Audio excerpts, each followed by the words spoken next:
Hi, this is Ryan Lawler from TechCrunch TV. Today, we're heading to Machinima, a network on YouTube which has built a huge audience around gamers and their fanboys. We're going to find out how they're building episodic online content and talk to their CEO about it.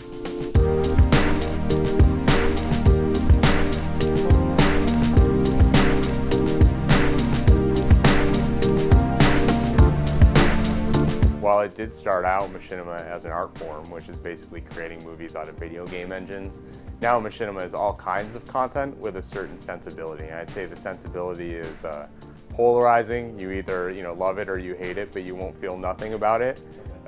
It's intense. I think it's Terminator, not a never-ending story, right? If you were thinking about kind of ends of the science fiction or fantasy universe. Lots of explosions, that type of thing is where our audience, what our audience gravitates towards.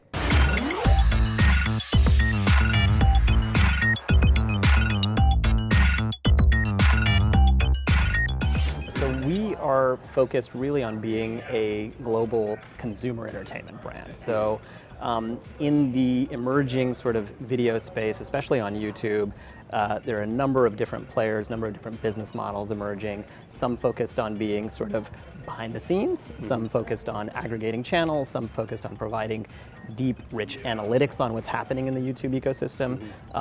Machinima, from our earliest days, looked at sort of the renaissance in cable television programming brands and modeled the company essentially on guys like MTV and Fox in the broadcast space and HBO as kind of emerging consumer-facing programming brand. We first focused on a specific audience in the gamer audience, saying, what would be the most, the best opportunity around engaging them with content.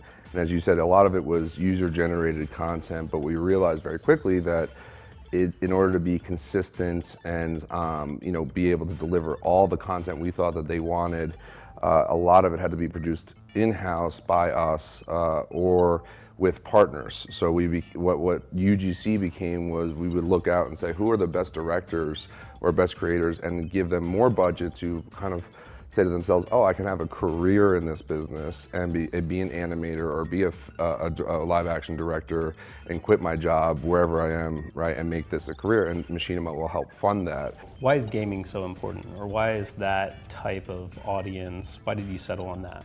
If you looked at the activity that was happening around gaming, it was actually gigantic, right, and very fanatic, in the sense that not only were they playing hundreds of hours on Xbox or PlayStation, but they were creating content and millions of views were being generated. So what we've seen over time, over the last, let's say, couple of years, is that we were in about 95% male, and now it's about 70%. And because it's more of a attitude, or a fanboy is a bad name for it, because it's no longer boys. It's just, fan culture. We have 200 million uniques monthly now. We have the largest engagement metrics of anyone online in terms of minutes watched for VOD. And we're beating like ESPN and everybody on YouTube as it relates to time spent. But we see that going to grow as we're able to deliver more and more long-form content, because obviously, if you look at Netflix, they have the largest amount of time spent because of the type of content that they have, right? And so I think that's where we're headed.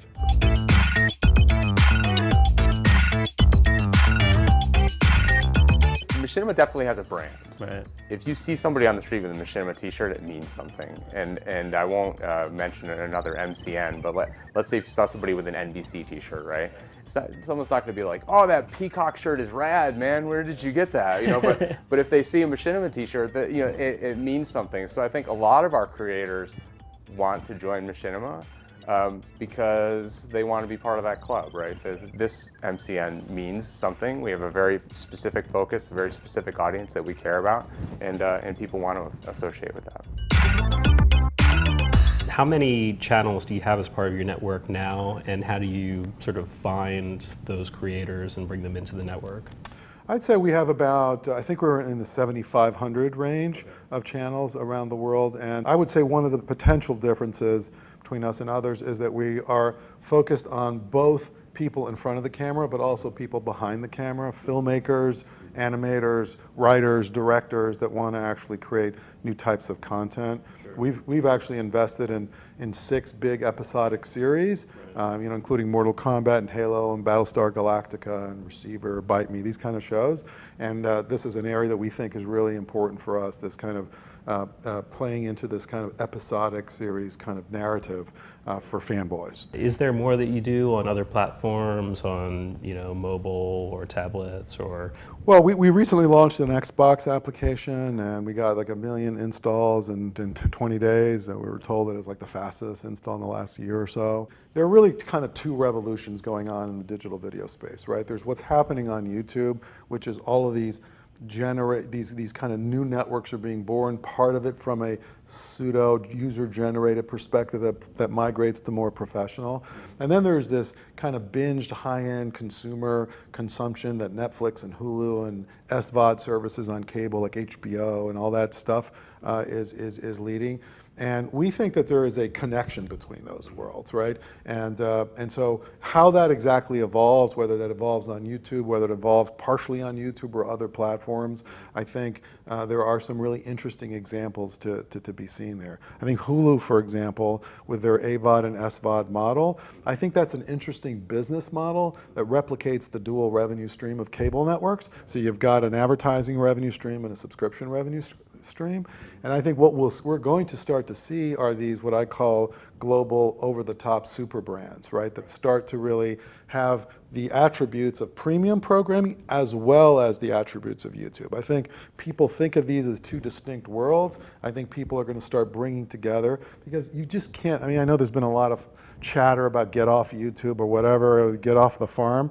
The issue is, if you get off the farm, you could starve. I think you're crazy if you're not on that farm that reaches 1 billion people. The question is, what does the whole ecosystem look like for you as a programming brand? Right. And I think that still remains to be seen, but there's no question that YouTube has to be a fundamental part of that equation. We think of Comcast as a huge business, and it is a huge business, but they reach 23 million subscribers per month. YouTube reaches 1 billion people per month. It's staggering relative to the history of television, right? So I think how there are issues there, and there are huge opportunities there, but it is clearly a fundamental piece of everyone's strategy. It has to be.